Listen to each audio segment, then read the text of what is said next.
il est exactement 18 heures GMT, 19 heures à Paris. C'est Karl Daba, coordinateur de Togo Debout.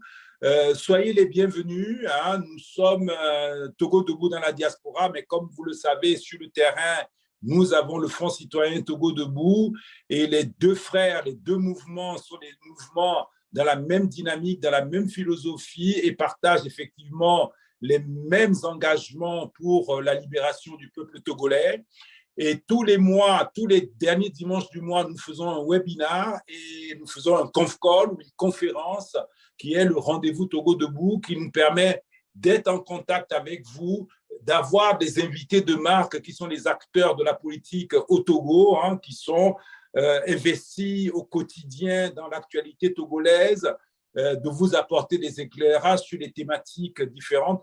Et aujourd'hui, le 29 janvier, le thème que nous avons retenu, c'est deux thèmes. C'est le bilan de l'année qui s'est écoulée 2022, le bilan politique, le bilan social, le bilan économique du Togo. Hein. Ce bilan sera fait d'une manière succincte, je le reconnais, par Fovi Katakou, hein, qui interviendra et vous expliquera effectivement quelles sont les grandes lignes de cette actualité qui ont marqué effectivement les Togolais.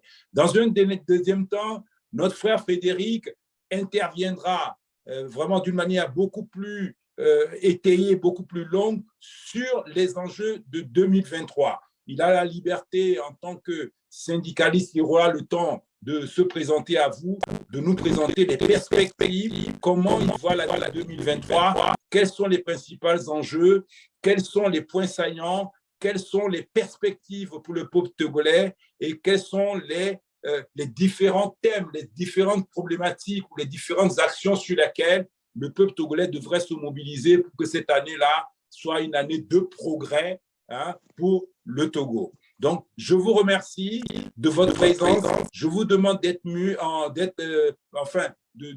d'arrêter vos micros pour que la bande passante soit assez fluide. Et je vous demanderai vraiment de lever la main et je me ferai un plaisir de vous donner la parole. Mais quand vous prenez la parole, n'hésitez pas à vous présenter et n'hésitez pas à faire des questions bien formulées, succinctes et originales, des questions originales pour éviter de se répéter. Hein. Si l'un d'entre vous a déjà posé une question, n'hésitez pas à enchaîner sur d'autres problématiques pour qu'on puisse avoir de la fluidité.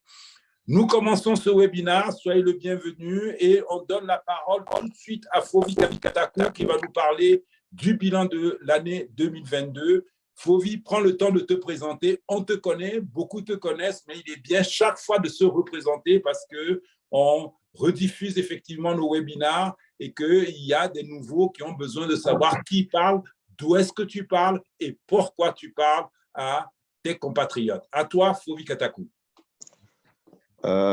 Bonsoir à tout le monde.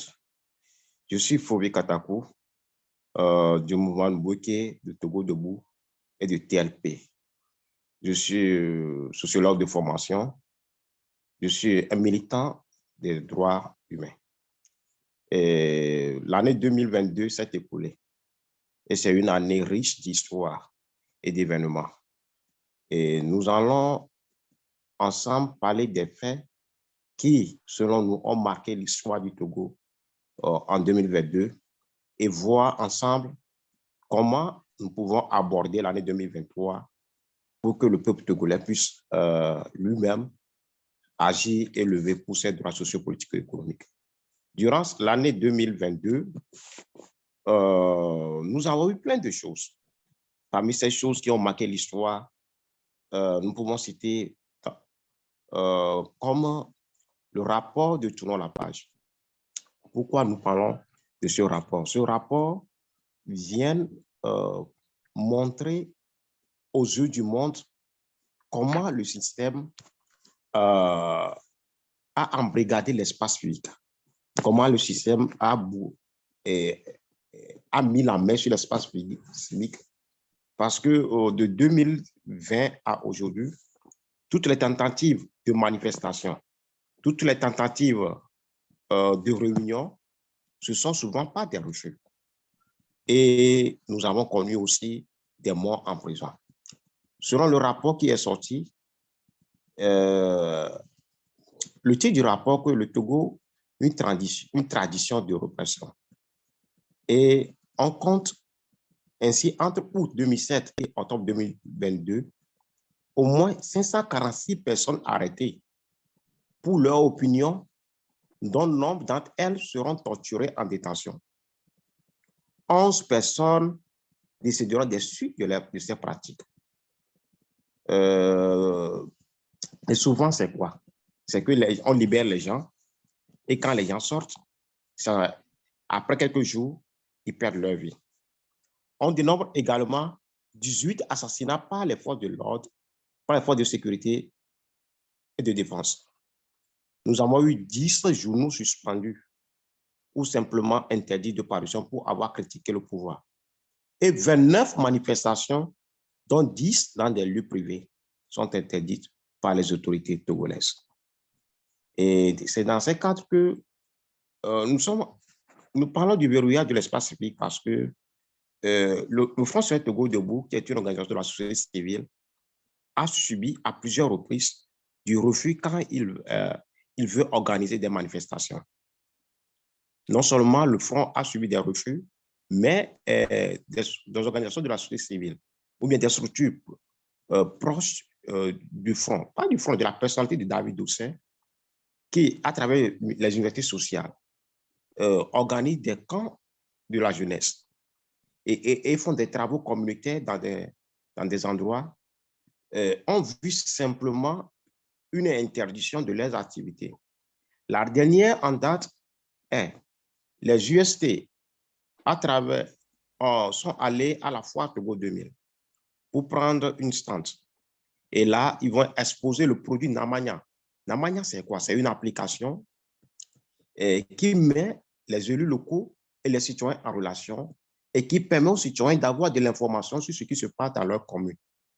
Donc, cette application, qui est un outil qui permet le contrôle citoyen d'action publique, les universités sociales ont jugé bon d'aller à la foire Togo 2000 pour montrer, exposer cette application publique. Ils ont fait toutes les démarches. Ils ont payé. Et après 3 jours, à leur grande surprise, on est venu leur demander, ils doivent quitter Mano Militari. Oh, c'est quel pays on est là?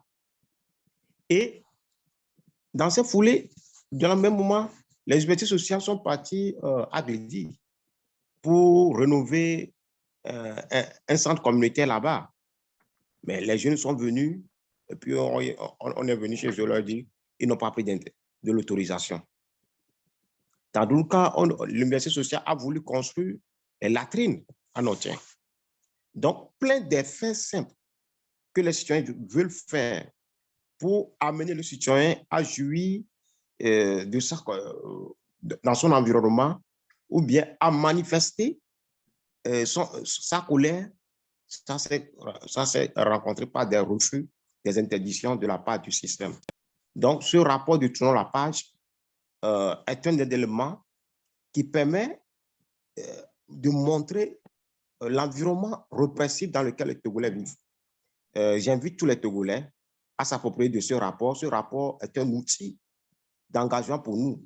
Avec ce rapport, nous pouvons sensibiliser les étrangers parce que dans une lutte, ce qui importe, c'est la bataille de l'opinion. Quand vous discutez avec beaucoup d'étrangers, ils ne sont pas au courant de ce qui se passe au Togo. Mais nous pensons qu'avec cet élément-là de ce rapport, nous pouvons bien discuter, présenter ce qui se passe réellement au Togo en matière de la répression et de la manière dont le système se comporte comme une pure dictature. C'est-à-dire, quand vous rentrez au Togo, vous pensez que c'est bon, mais simple réunion, vous ne pouvez pas le faire, on va venir vous arrêter. Quand nous quittons sur ce rapport, dans cette année, ils ont fait aussi le recensement de la population. Ce qui est étonnant, le recensement de la population, c'est une bonne chose. Ça donne le reflet de la population et ça permet au gouvernement d'avoir une idée sur les besoins de la société. Mais les Togolais n'ont pas accepté le recensement. Parce que quoi? Quand tu vois les inquiétudes des uns des autres, c'est une question de confiance. Les Togolais ne croient plus aux gens de ce système. aux gouvernants parce qu'ils ils les ont vus. Ah, on a déjà fait du recensement. Ça a donné quoi? Ils ont déjà promis des choses. Ils ont déjà récité des milliards aux Togolais. Mais la condition de vie est toujours la même. C'est pour ça que pour nous, si on veut faire quelque chose aux Togolais, si on ne joue pas sur on ne s'engage pas dans le changement de paradigme actuel ou qui est conçu, la conservation du pouvoir pour le pouvoir, toute œuvre bonne, ou de toute bonne intention, je pense qu'il ne va pas avoir de l'adhésion populaire. Si nous quittons le cas du recensement, il y a eu, cette année, le Togo a été le théâtre des attaques multiples terroristes au nord. Et au début, on a semblé voir, on sait ce qui se passe, mais après, il y a un flou. Mais selon les recoupements, ce qui se passe au nord, c'est inquiétant et ça pose au même moment le problème de l'armée togolaise. Est-ce que nous avons une armée ou bien nous avons une milice au service de l'intérêt d'une seule personne? OK. Est-ce que les citoyens togolais sont prêts à accompagner leur armée pour une lutte efficace contre le terrorisme? Parce que quand on entend par ici des attaques terroristes passer par là, quand nous avons écouté la sortie du ministre Yak, qui s'inquiétait de la collaboration de ses frères aux terroristes, ça fait un peu rire. Souvent, le terrorisme, quand on observe la lutte au Togo, on pense que c'est une affaire militaire simplement. Non. Pourquoi les terroristes arrivent à prendre base ou bien à rester à un endroit? La plupart, c'est la misère. C'est l'absence de l'État qui constitue un terrain favorable aux terroristes. Et aujourd'hui, quand on voit nos frontières, etc., et la manière dont il faut une armée qui est là au service du peuple, notre armée n'a pas ce fonctionnement-là. Quand on l'observe, le seul fonctionnement que notre armée a, c'est une armée dressée, formée pour réprimer, pour sauver, pour conserver le pouvoir d'une personne, ou bien pour garder le champ, ou bien les villas des ministres, ou bien des maîtresses. Mais par rapport au fait terroriste qui est là aujourd'hui, la question importante se pose. Il faut un soutien de la population. Pour avoir le soutien de la population, nous pensons que il va falloir que ceux qui nous dirigent posent des pas énormes. Et des pas, comment? Ils doivent, je pense, que ceux qui nous dirigent au niveau du terrorisme, ceux qui nous dirigent doivent poser des pas énormes.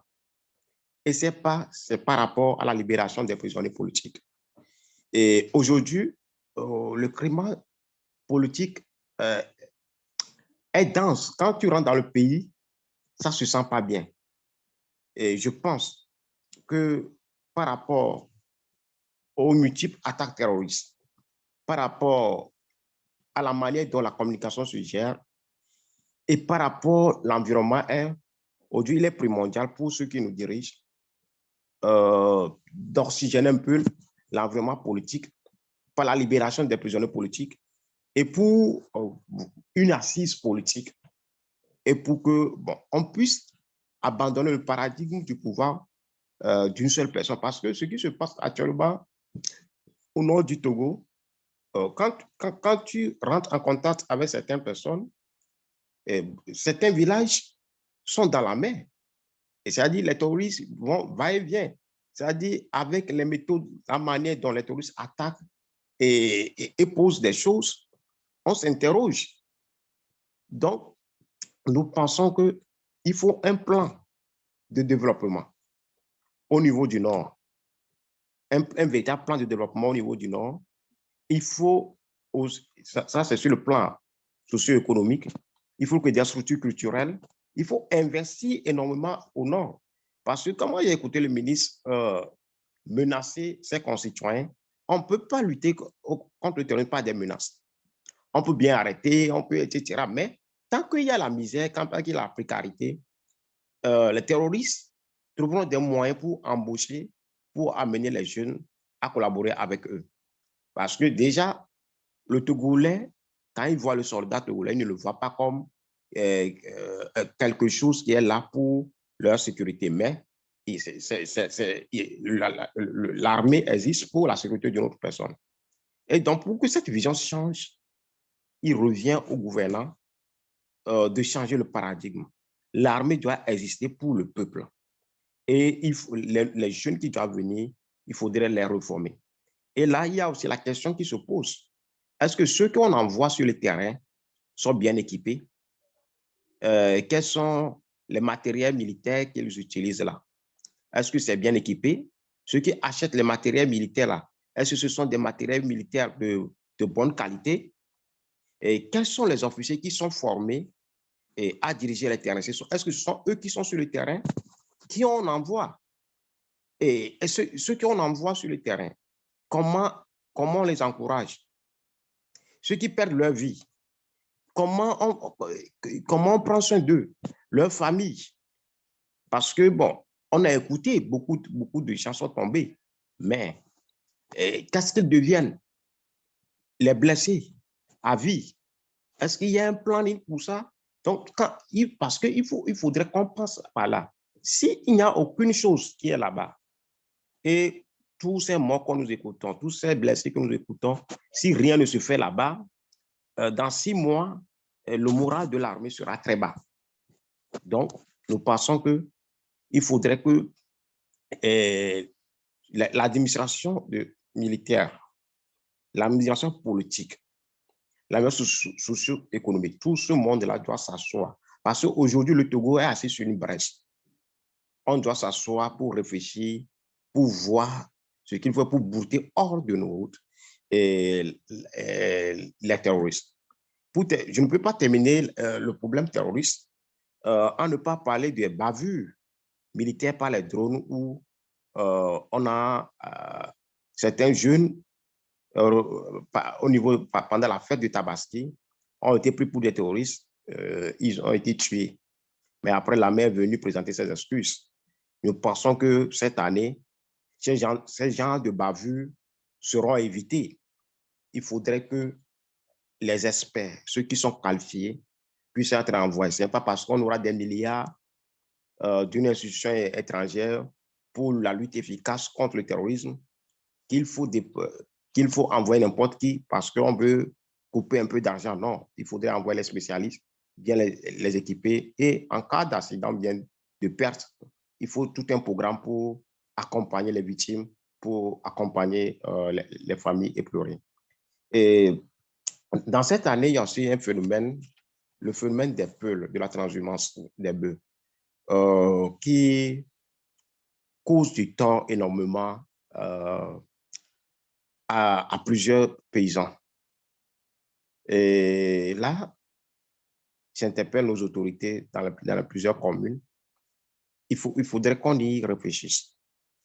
Parce que moi, à chaque fois qu'on parle des problèmes des bœufs, qui se déplacent de pays à pays, de région à région, à la recherche de la nourriture, je m'interroge. Est-ce que nous, Africains, on ne réfléchit pas? Est-ce que nous, Africains, on n'a pas de vision? Parce que quoi? Aujourd'hui, on ne peut pas dire que pour nourrir des bœufs, combien de nombre? Une centaine de bœufs, 200, 300 de bœufs, on doit se déplacer des kilomètres. On peut produire des fourrages pour les bœufs. On a des espaces non cultivables qui ne sont pas mis en valeur.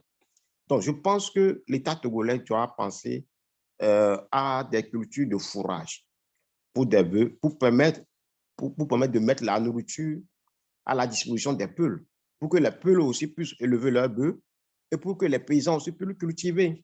Parce que quelqu'un ne peut pas perdre son énergie, prendre tout son argent pour investir dans un champ et enfin, on prend quelques bœufs là, on dévaste le champ et quand on va vers les militaires, la gendarmerie, parce que le peuple a de l'argent et ce sont des affaires de corruption. Je pense que la question de la transhumance, il va falloir que nos autorités se réunissent, s'organisent pour trouver une solution adéquate à ces problèmes de transhumance de Peul, pour que nous ne puissions pas continuer pas à avoir des pertes en vies humaines ou bien la dévastation des champs. Pour cette année aussi, nous avons eu plein de problèmes de vie chère. Il y a eu l'augmentation des prix des produits pétroliers. Et nous avons eu aussi un mouvement au niveau des femmes de l'EPAM, d'Atipodi, de marché de tomates qu'on veut les faire déplacer. Et ces femmes ont manifesté leur ras-le-bol. Et pourquoi je parle de ce fait? Ce fait montre en quoi est-ce que quand nous sommes découragés, quand on dit qu'est-ce que les Togolais peuvent encore se lever, est-ce que les Togolais peuvent encore s'engager pour leurs droits? Nous avons vu quand une mesure est venue pour s'attaquer au point de commerce de nos femmes, nous avons vu se mobiliser, nous avons vu se lever pour essayer d'exprimer leur point de vue. Donc, ce qui veut dire qu'il y a encore de l'espoir. Mais ce que nous avons constaté par rapport à ces mouvements de femmes, c'est qu'il va falloir qu'il y ait un travail pour apprendre aux gens comment il faut transformer des frustrations en un mouvement de protestation et comment il faut gérer des mouvements de protestation. Parce que nous avons participé, nous avons écouté, nous avons vu. Donc, je nous interpelle, nous les militants pour la démocratie, nous nous battons pour que les droits et les devoirs des citoyens puissent être respectés. Donc, il va falloir que nous apprenions quelques rudiments d'engagement à nos frères, à nos mères et sœurs, parce que ça n'a pas de sens quand on lutte pour quelque chose, et ce sont certains qui luttent, et d'autres ne luttent pas. Et d'autres, veulent chercher leur propre intérêt. Donc, je pense que nous devons faire un travail à ce niveau aussi.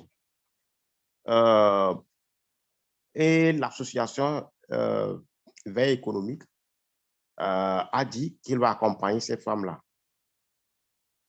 Pour terminer, nous allons un peu aller à l'international parce que les faits de la société, il y a aussi les faits de l'extérieur qui agissent ou bien qui sont des éléments qui nous éclairent. Je veux parler de la répression au Tchad. Cette répression, quand je l'ai suivie, nous avons l'impression que nous sommes en 2005, lors du décès de Yancey Yadema, où après la sortie des Togolais, après les élections, on a tué les Togolais abondamment. Ce qui s'est fait au Tchad. Et devant ce fait, j'ai vu comment les Tchadiens ont communiqué autour de ce fait-là. Et moi, ce que j'aimerais parler de ce fait, c'est la manière dont, même devant la répression, comment le jeune leader tchadien parle et ne veut pas tomber dans les jeux de division, de dénigrement. Et le cas togolais, notre situation devient un champ d'école pour les autres dans leur pays. Donc, ce qui nous interpelle, à se lever, à se battre, pour qu'on puisse au Togo aussi avoir un régime qui sert de véritable école, pas d'école de déstabilisation. Et ce sont des éléments qui nous interpellent à parler aux étrangers sur le cas togolais. Parce que si tout le monde pense que ce sont des... ça concerne qu'aux Togolais, nous tous, on est victimes d'une manière ou d'une autre, parce que le système togolais, c'est un système cinquantenaire. Un système togolais, il a des racines, il a des tentacules. Donc, ce système doit toujours vouloir avoir des régimes qui sont dans ce giron. Donc, le jeu de déstabilisation indirecte, pas des raccourcis, ça existe. Donc, l'important aujourd'hui, il faudrait que nous arrivons à utiliser les faits pour amener l'opinion africaine, l'opinion mondiale, à voir que le cas du Togo est un cas anormal. Et le Togo constitue le cancer qui est en train de détruire le tissu africain. Pour terminer, je termine ceci par la perte d'un l'illustre Tom Patrick Lawson. Pourquoi je parle de ce monsieur? Ce grand homme, est un de ces hommes-là qui sont battus. Il a dit, nous battons, mais si nous ne sommes pas là, et les autres doivent continuer. Oui, c'est la lutte. Nous devons continuer. Et aussi, dans cette lutte, nous devons apprendre à conserver les mémoires de ceux qui se sont battus, de ceux qui ont, par leur combat, montré le chemin. Merci.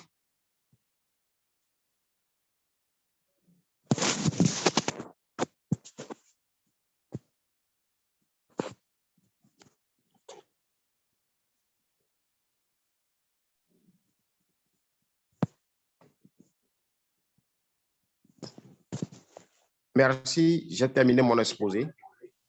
Merci, Fauvi, pour cet exposé succinct. Et je pense que tu as balayé toute la partie de l'actualité. Et puis, merci aussi pour l'hommage que tu rends à notre grand frère, le grand combattant de tous les temps, qui est Patrick Lawson. Merci d'avoir pensé à lui parce que nous avons un devoir, nous avons une obligation de poursuivre la lutte pour laquelle il s'est engagé toute sa vie. Hein.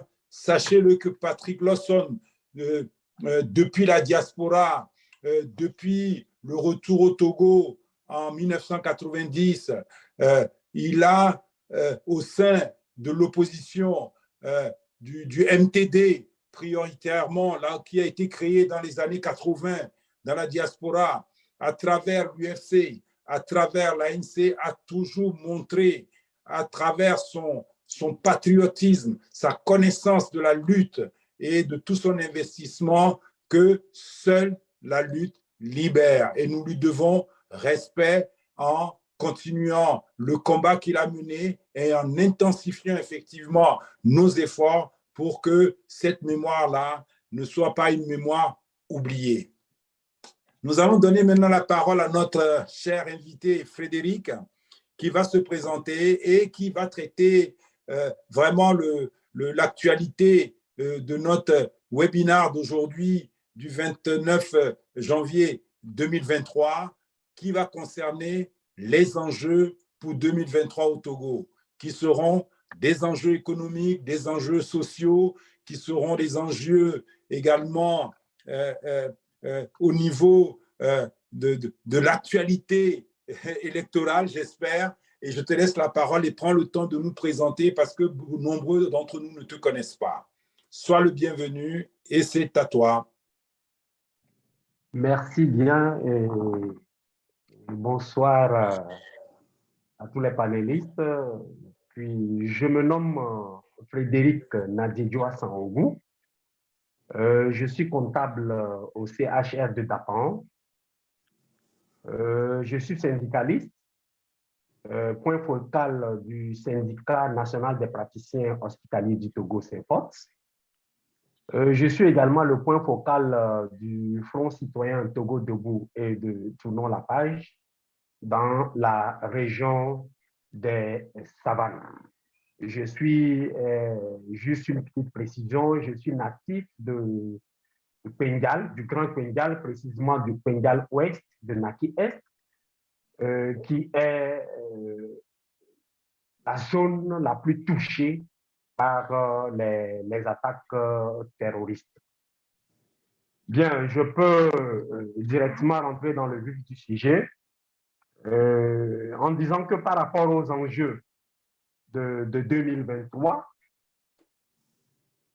il y a plusieurs enjeux pour cette année 2023. Sur le plan politique, je vais évoquer les élections. 2023 est une année électorale. Il y a en vue les élections régionales qui va consister à élire les conseils régionaux qui, à leur tour, vont mettre en place le bureau avec l'élection du président du conseil régional. Et en dehors des élections régionaux, il y a les élections législatives. Nous nous souvenons qu'en 2018, il y a eu les élections législatives au Togo avec le boycott de la grande majorité, pour ne pas dire la quasi-totalité des partis de l'opposition, ce qui fait qu'aujourd'hui, on a une Assemblée nationale qui est majoritairement acquise aux partis politiques et aux partis au pouvoir, et le débat contradictoire n'est vraiment pas mené. Voilà, sur le plan électoral, nous avons ces deux échéances qui attendent le Togo et les Togolais. Et en dehors et par rapport à ces élections, en 2022, la CENI a été renouvelée et j'ai même vu un courrier adressé aux partis politiques, parlementaires et extra-parlementaires, pour leur demander de fournir la liste de leurs représentants dans les commissions électorales locales indépendantes, les CELI. Et ils ont jusqu'à la date du 7 février pour transmettre la liste de leurs potentiels membres qui vont siéger en leur nom au niveau des commissions électorales. Donc, pour dire que, et voilà, le processus qui avait été plus ou moins enclenché. Vous me saisissez? Oui, c'est bon. On t'entend 5 sur 5. Et en temps, j'ai eu une petite coupure de courant, mais c'est revenu. Donc, je disais qu'entre-temps, le processus qui avait déjà été enclenché avec le renouvellement des CENI, déjà dans ce mois de janvier, on voit les choses s'accélérer. Si d'ici le 7, les partis politiques transmettent la liste de leurs représentants pour les CELI, ça veut dire qu'on va procéder à leur nomination et le processus va s'enclencher. En dehors des enjeux électoraux de cette année de 2023, je vais tout de suite parler de l'enjeu sécuritaire qui était presque, qui a occupé presque l'année 2022. Et cet enjeu n'est pas encore bouclé parce que le terrorisme est là. Et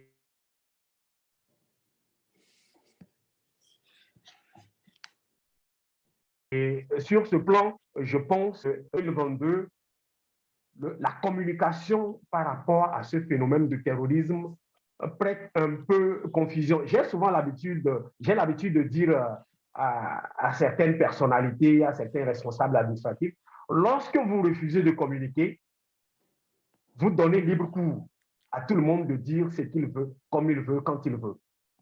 Vous donnez libre cours aux imaginations, aux interprétations, aux on-dit.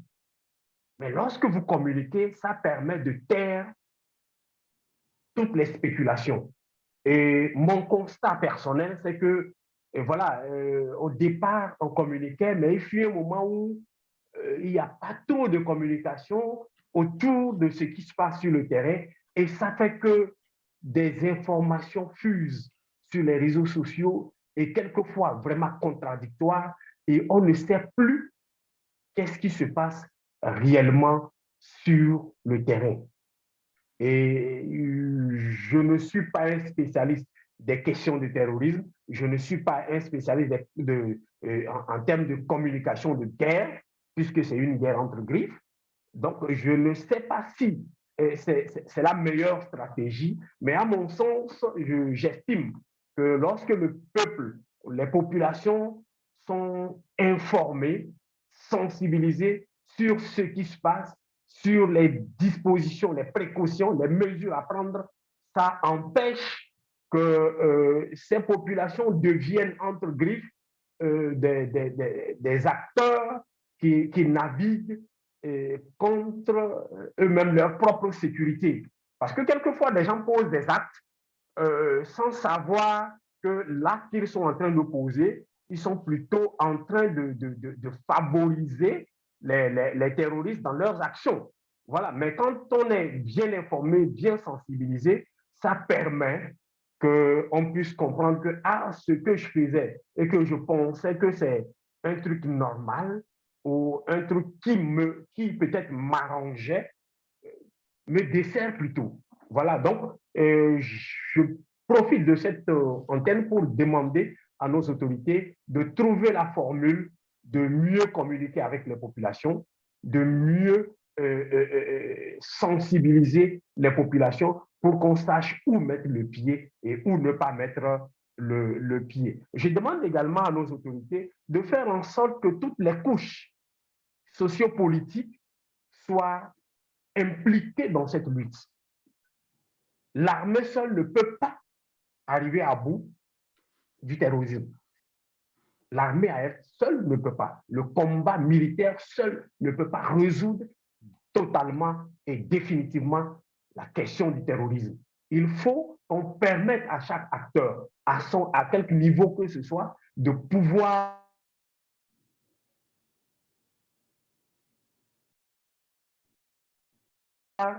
apporter leur pierre dans cette bataille. Les partis politiques ont leur rôle à jouer, quelle que soit la considération, ou que ce soit des partis politiques d'opposition ou des partis pouvoir. Il faut qu'on écoute chacun, que chacun puisse faire ses propositions, que chacun puisse œuvrer librement Il faut vite Kantakou l'évoquait. Le Front citoyen Togo debout a voulu organiser un meeting à Lomé. Ce n'était pas dans la... pour sensibiliser un peu les populations afin qu'elles adhèrent à ce combat que mène le gouvernement et les forces de défense et de sécurité contre le terrorisme. Au départ, sur des plateformes, les gens ont pensé ou ont semblé dire que cette question du terrorisme était une invention de la part du gouvernement pour pouvoir museler, pour pouvoir peut-être poser des actes sans trop respecter la Constitution et les textes de loi qui régissent le fonctionnement, parce qu'en décrétant plutôt l'état d'urgence sécuritaire, ça peut amener le gouvernement, ça peut amener l'armée à prendre certaines initiatives qui ne sont pas prévues dans nos textes. Donc, on pensait ça. Moi, j'ai dû expliquer à certaines personnes individuellement que, en fait, ce n'est pas une question inventée, mais c'est réel. Et il fallait que chacun, comme je l'ai dit, puisse faire un effort pour apporter sa pierre. L'autre aspect par rapport à la question sécuritaire, c'est que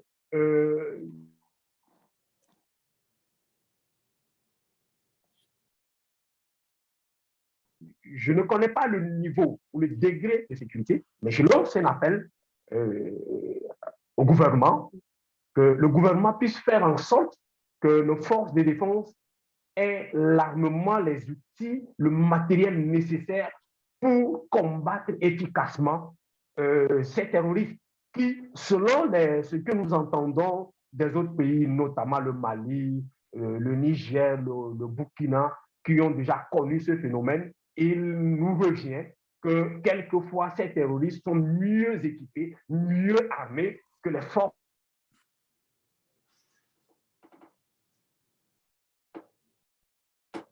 de défense et de sécurité de ces pays pour que nos pays, nos dirigeants puissent équiper, qu'ils puissent les former à vraiment mener à bien ce phénomène qui est véritablement en train de prendre de l'ampleur. Qu'il y ait aussi, pour terminer par rapport à des mesures incitatives à l'endroit de nos forces de défense et de sécurité pour qu'ils sachent qu'en allant combattre pour le pays, si je perds ma vie, derrière moi, ceux que je laisse derrière moi ne vont sentir une derrière eux, autour d'eux, et que mon absence ne va pas être un désarroi total pour ma famille, pour ce que je laisse derrière moi. Qu'il y ait des mesures incitatives pour donner le courage à nos FD, à nos forces de défense et de sécurité de se donner à fond sur le terrain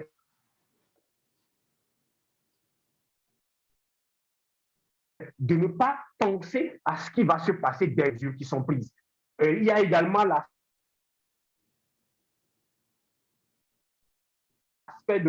des victimes, que ce soit qu'il y ait vraiment des programmes de prise en charge de ces victimes pour le dénuement total.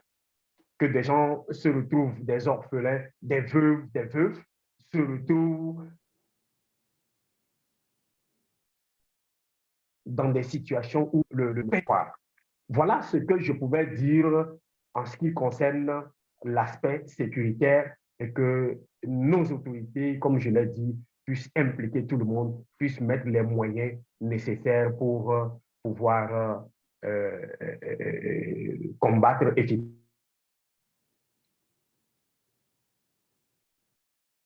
efficacement le social qui a aussi un impact sur le terrorisme.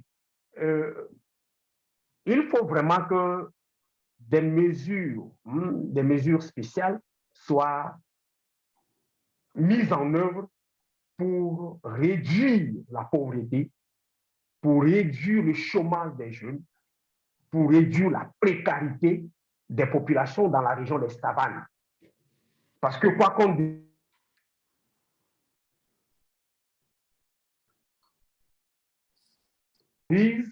les terroristes servent pour recruter, pour pouvoir s'infiltrer et frapper. Parce que vous imaginez quelqu'un qui a fait deux jours sans pouvoir s'offrir 2 repas par jour et que quelqu'un débarque pour lui dire, bon, est-ce que tu peux me renseigner par rapport à X ou Y en contrepartie, bon, ok, je te file un sac de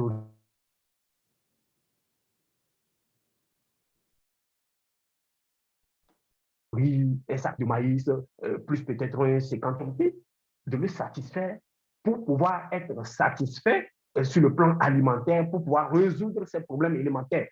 Vous voyez, donc cet aspect de chômage, de pauvreté, hein, les terroristes les utilisent mesures spéciales pour les populations des savanes en termes d'emploi, pas forcément intégrer les gens à la fonction publique. En fait, c'est l'erreur que nous faisons. Tout le monde pense que c'est en intégrant la fonction publique. Non, il faut qu'il y ait des créations d'entreprises, que des jeunes, pour qu'ils puissent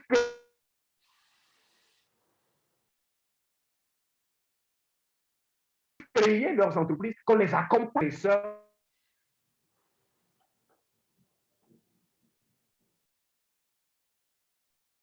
et au fur et à mesure que ces attaques leur tendent les groupes terroristes.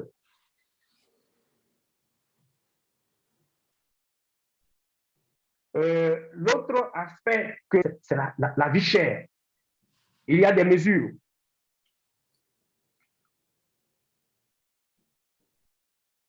qui ont été prises avant la fin de l'année par le gouvernement,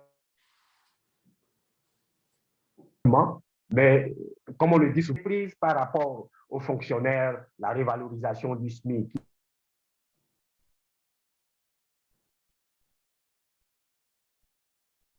qui passe de 35 à 52 500, ne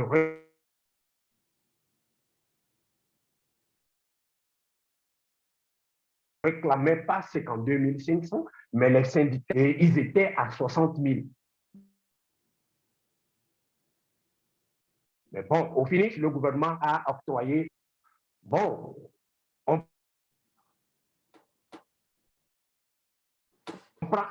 prend acte, mais il fallait que les décisions soient effectives sur le terrain. Parce que moi, je suis au niveau de la santé.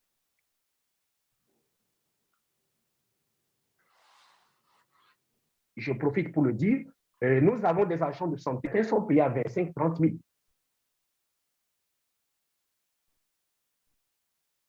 Lorsque le SMIC était à 35 000, certains étaient à 25 000 le SMIC. Aujourd'hui, nous finissons le mois de janvier. J'ai déjà eu le rapport au niveau de médico-social. On peut donner les 52 000 à leurs travailleurs. La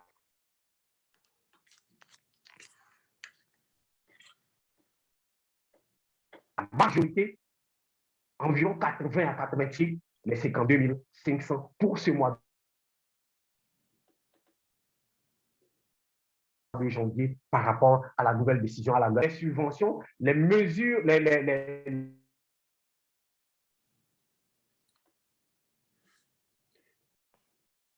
les subventions qu'on accorde aux fonds, mais pas seulement au niveau de la santé, qu'il y a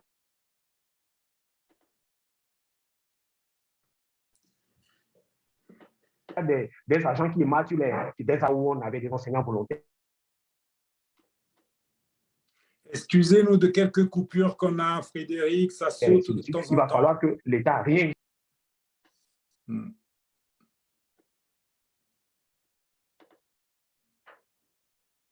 Allô? Oui, c'est de temps en temps, ça saute. Hein, donc là, reprends. Tu peux y aller, là. Tu peux y aller.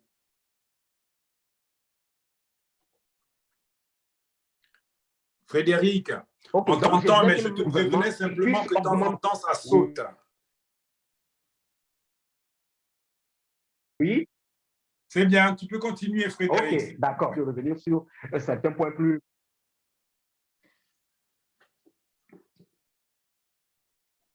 D'accord, ok. Donc, le SMIC soit effectivement respecté.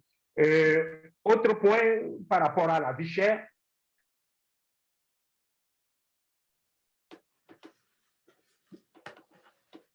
Le gaz, le déboisement.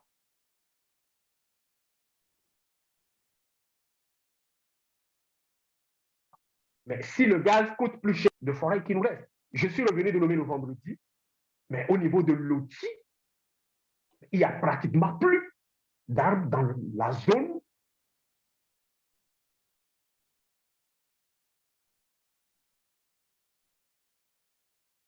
où il y avait la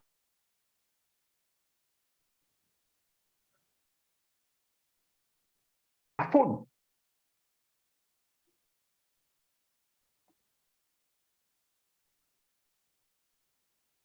Dans la région des plateaux, prennent des décisions pour vraiment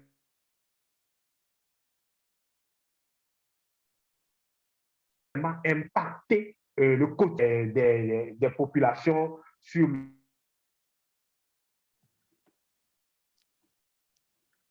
le plan social. L'éducation, c'est un autre domaine où vraiment, il y a beaucoup de choses qui doivent être faites. Je vais peut-être parler de l'éducation sans bâton. Il faille qu'on réfléchisse pour voir, est-ce que c'est bon? Est-ce qu'il ne faille pas trouver d'autres stratégies en voyant les dérives que nous constatons dans nos établissements, des élèves qui osent porter la main à leurs enseignants, des élèves, tout récemment, un élève qui fait une vidéo en direct sur TikTok ou je ne sais sur quel réseau social, en plein cours, dans une salle de classe. Il y a plein de vidéos qui ont circulé, qui montrent un peu les dérives que nous constatons dans nos établissements, de la part de nos enfants, de la part de nos petits frères. Il va falloir que des réflexions soient faites pour voir quelle est la méthode qu'on peut utiliser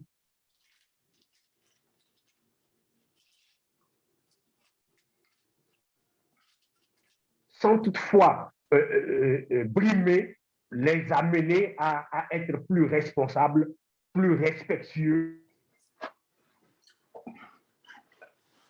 et plus engagés et pour leur propre éducation. Également, les enseignants, on responsabilise mes camarades enseignants. Il faut reconnaître qu'il fut un moment où moi, personnellement,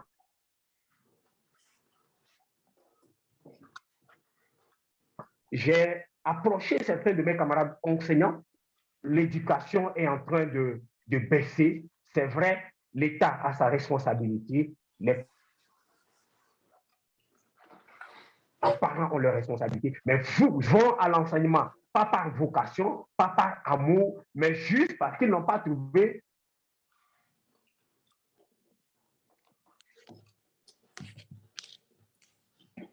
du boulot. Et il faille chercher et comprendre leurs responsabilités dans cette défaillance que nous avons dans le système éducatif. Je veux peut-être saluer la loi, la nouvelle loi qui a été adoptée, qu'ils ont appelée,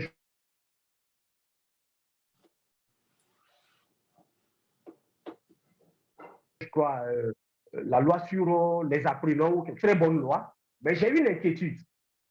Mon inquiétude se situe au niveau où ça peut être une disposition qui sont prises au niveau du système judiciaire pour vraiment éviter que ce soit utilisé pour régler des comptes aux gens. Parce que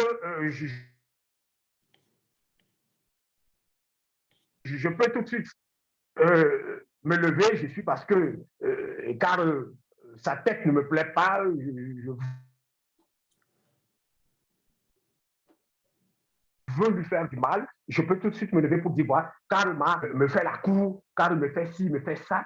Et si vraiment un mécanisme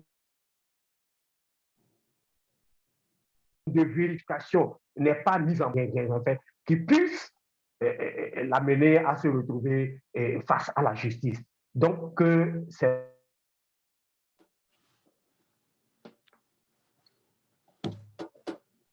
vrai, c'est une loi qui protège les apprenants, mais qu'il ne passe pas des victimes.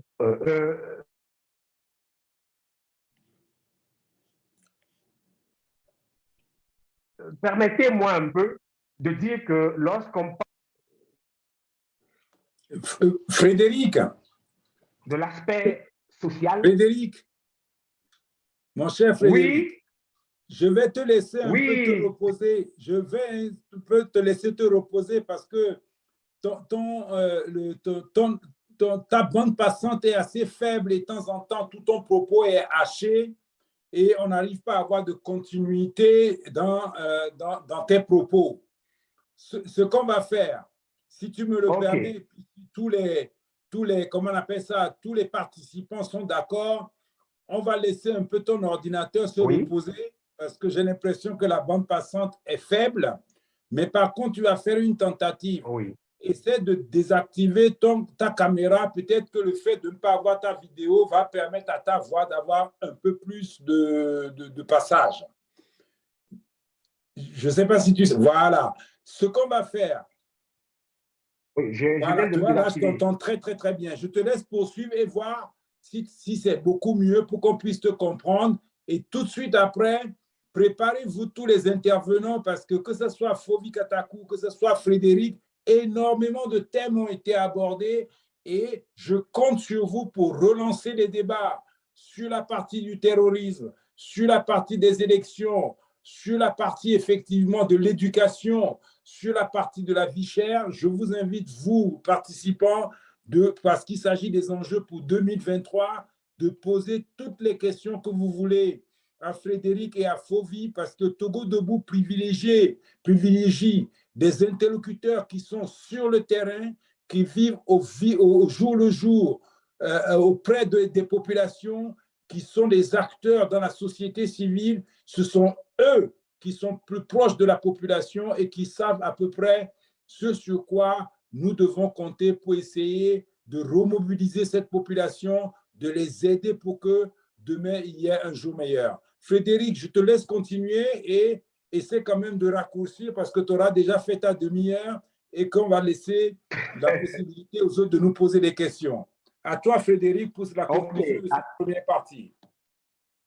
D'accord, merci bien. Je disais que la question sécuritaire, sociale, tout ça, lorsque les gens se retrouvent en difficulté, ils sont déportés, transportés dans les hôpitaux.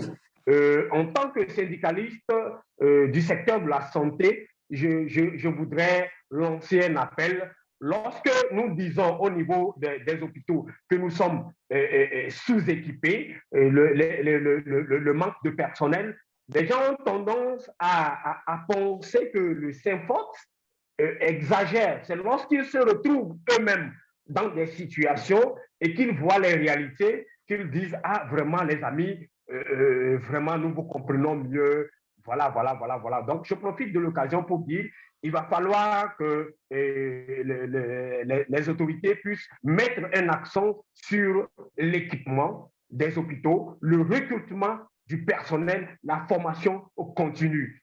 Je vais terminer, je vais vraiment terminer en abordant les libertés fondamentales.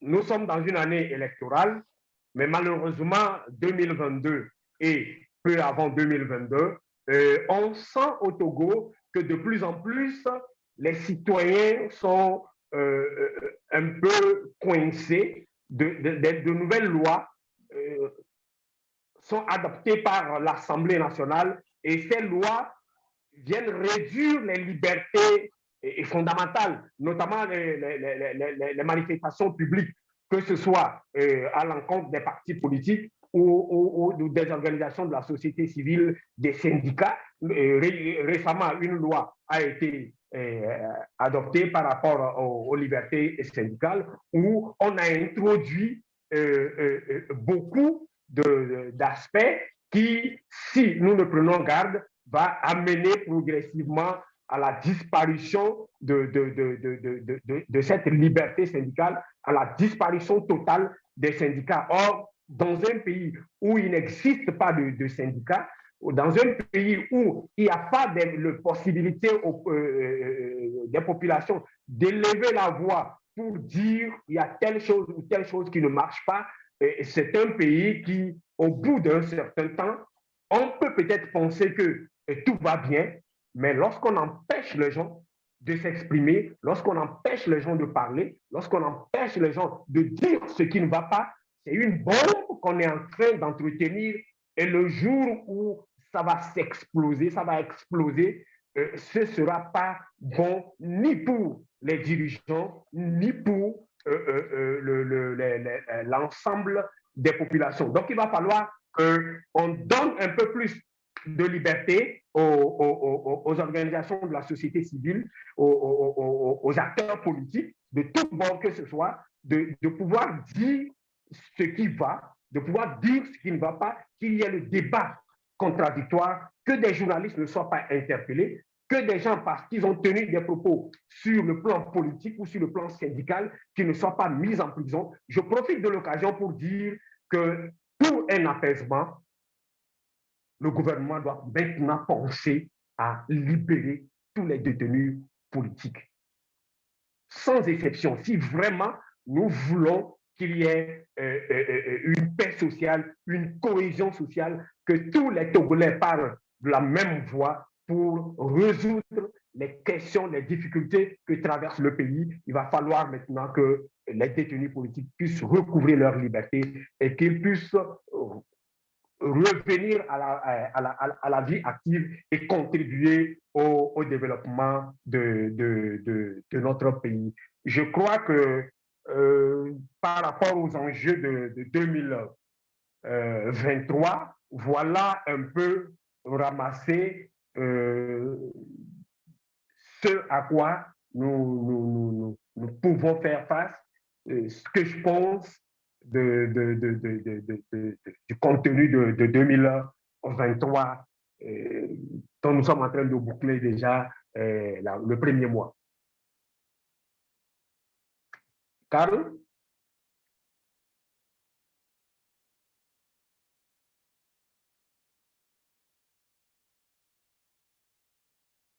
Vous m'entendez?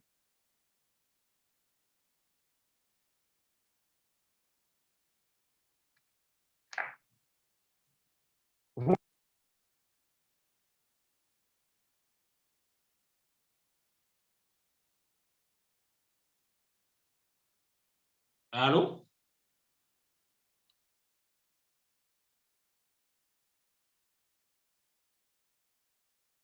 Allô? Allô, Allô? Frédéric, on te reçoit 1 minute, s'il te plaît. Frédéric, on te reçoit 1 minute, s'il te Ok, plaît. d'accord. Donne-moi le micro. D'accord, d'accord. Voilà.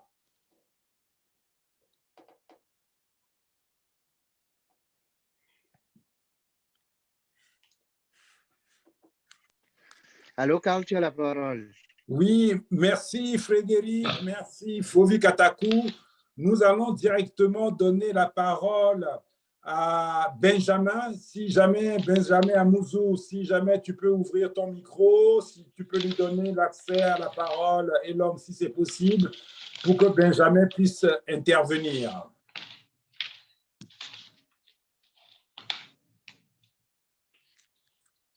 Benjamin, est-ce que tu nous entends? Oui.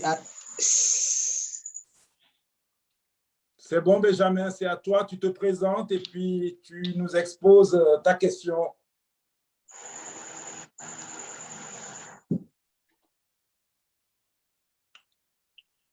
Benjamin, on ne t'entend pas. Tu as le micro qui est ouvert normalement.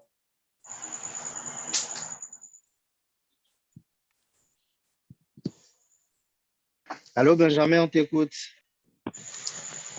Allô, bonsoir. Bonsoir, Benjamin. Est-ce que vous m'entendez? On t'entend parfaitement. Prends le temps de te présenter. D'accord, je suis Benjamin Amoudi, je suis président de l'association FASDI, le Forum africain d'Action pour le développement intégral. C'est un honneur pour moi d'être ici avec vous ce soir. J'ai suivi avec beaucoup d'intérêt.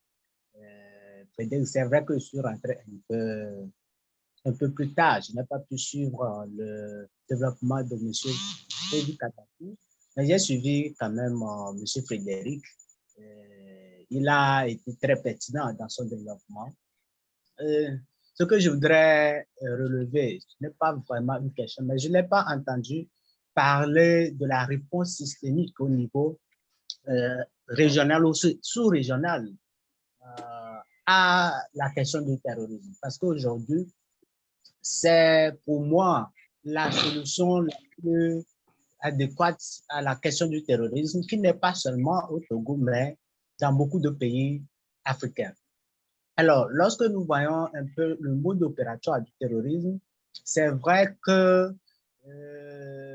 le terrorisme nourrit un peu de la pauvreté de nos populations, mais ils ont une façon d'opérer et qui aujourd'hui au Togo a été un peu différent parce que lorsque vous voyez le Mali, l'arrivée du terrorisme au Mali a été conséquente ou a fait suite à une division ou à une problématique politico-ethnique de ce pays-là. Parce qu'il y avait à un moment donné certains qui réclamaient le nord du pays.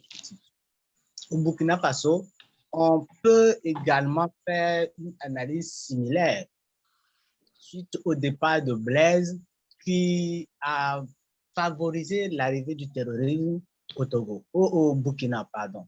Mais au Togo, le mode opératoire n'a pas été peut-être le même, si je peux le dire ainsi, parce que le Togo a eu cet avantage qu'il n'y a pas eu un clivage franc de la population, mais le terrorisme est quand même arrivé. C'est pour ça, pour moi, je privilégie beaucoup plus la solution systémique, la solution sous-régionale du terrorisme, à la réponse au terrorisme, que ce soit une solution globale. Et je suivais, je crois, ce matin, le président Laurent Gbagbo qui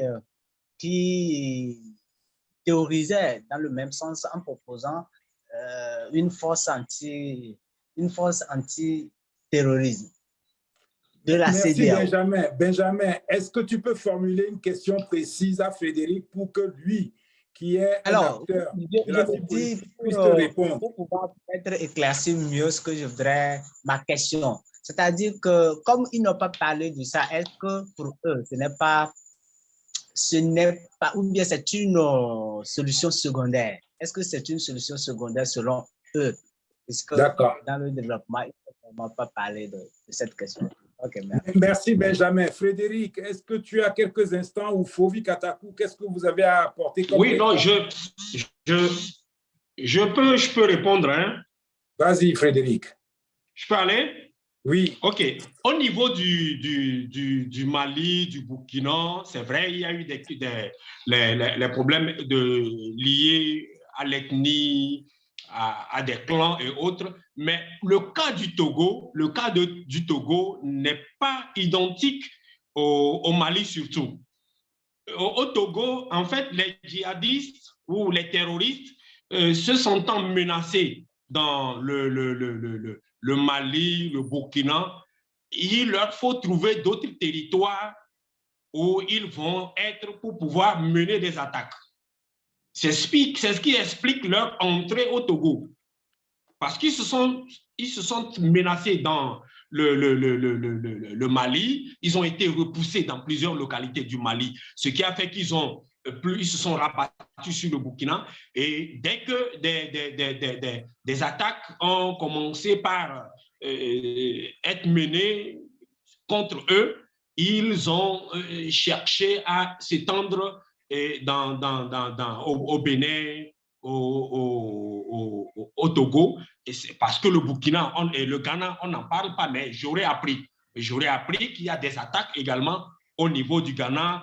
Et les terroristes sont dans une logique de pouvoir atteindre la côte, la région côtière, c'est-à-dire pour eux, il faut qu'ils aient un corridor qui quitte le Sahel jusqu'à l'océan Atlantique. Et donc, ils essaient, d'une manière ou d'une autre, de tester le Bénin, le Togo, le Ghana, la Côte d'Ivoire, pour voir s'ils peuvent arriver à prendre le contrôle d'un de ces pays-là pour pouvoir se tailler un corridor où ils pourront faire passer tranquillement, en toute impunité, les armes, tout l'équipement nécessaire, que ce soit même les produits pharmaceutiques, alimentaires, et ainsi de suite.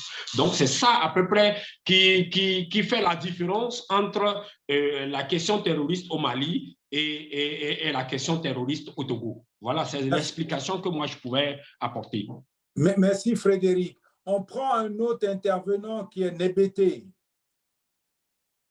Est-ce qu'il peut activer son micro? Ensuite, on aura Charles Cuist, qui doit se préparer.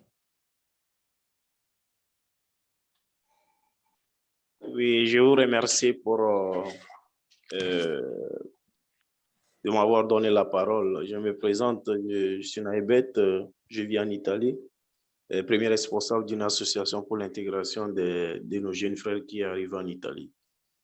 Effectivement, d'abord, je remercie Foli Katako pour sa détermination et son dévouement pour la libération de notre pays.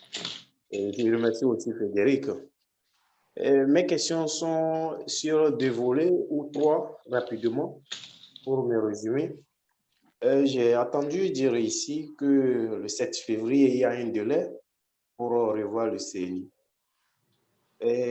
Pensez-vous franchement, sincèrement, qu'il y a le temps à cela pour que nous puissions participer une énième fois à des élections où les partis politiques sont aujourd'hui en exil, en commençant par le PNP qui est en exil et aussi l'écosystème DMK qui est en exil. Pensez-vous franchement qu'il y aura un dialogue franc? Et je voudrais poser aussi la question, ne serait-ce pas que vous, étant des sociétés civiles, de mobiliser pour que tout le monde puisse rentrer dans le pays pour participer à un dialogue franc que de penser à des élections. Le deuxième point, vous avez parlé aussi du SMIG. Vous avez parlé aussi du SMIG où le taux a été rehaussé beaucoup plus. Selon un article que j'ai lu au Togo là-bas, mais je pense que ce taux a été haussé sans avoir pensé au privé. Parce que si moi, personnellement, j'ai des employés au Togo que je paye au moins 7 personnes. En pensant à ce SMIG, ne pensez-vous pas qu'un tel SMIG haussé à tel pourcentage va compromettre les petits entrepreneurs et que ne serait-ce que vous pouvez aussi, par le biais d'autres associations, vous mettre ensemble pour rappeler le gouvernement actuel à la raison. Maintenant, ce qui concerne le point des terroristes, avec tristesse, nous apprenons les enjeux qui se passent dans le nord de notre pays et ça nous écoeure puisque c'est nos frères, nos amis qui meurent là-bas. Mais aujourd'hui, on a tout comme l'impression que les choses se font discrètement parce que les gens nous réfèrent, nous rapportent, autant pour moi, qu'il y a des bavures. Franchement, il y a des gens qui sont délogés même de leur village et autres, que c'est triste. Mais je pense vraiment que la population n'est pas complice avec notre armée. C'est là où crée ce souci-là. Mais nous, en tant que des sociétés civiles, je reviens toujours à ma première question.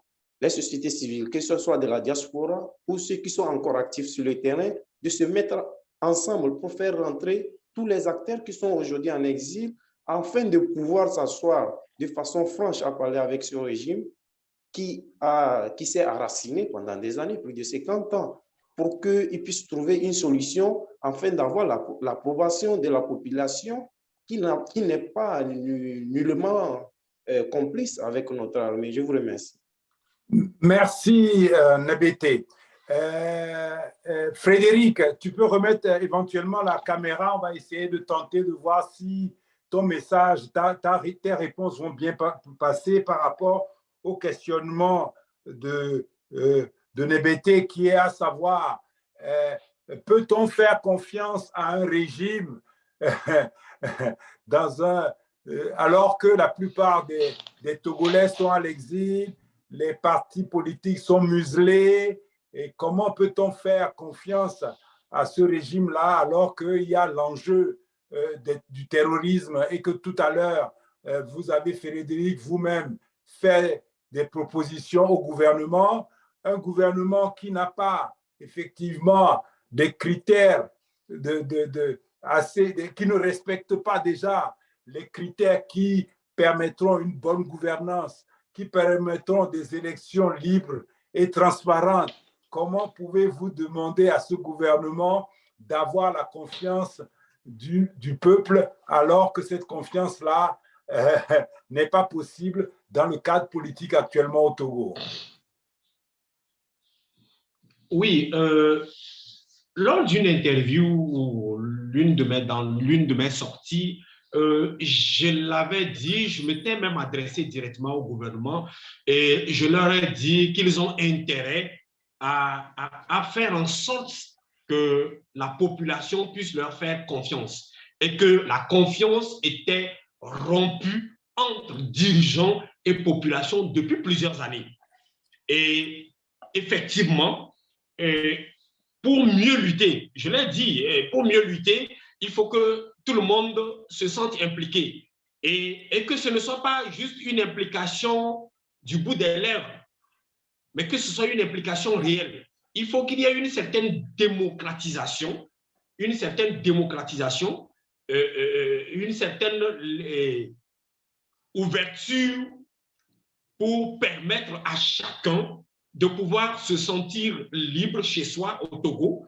J'ai dit plus haut qu'il faut qu'on libère tous les détenus politiques, qu'on permette que ceux qui sont en exil puissent revenir.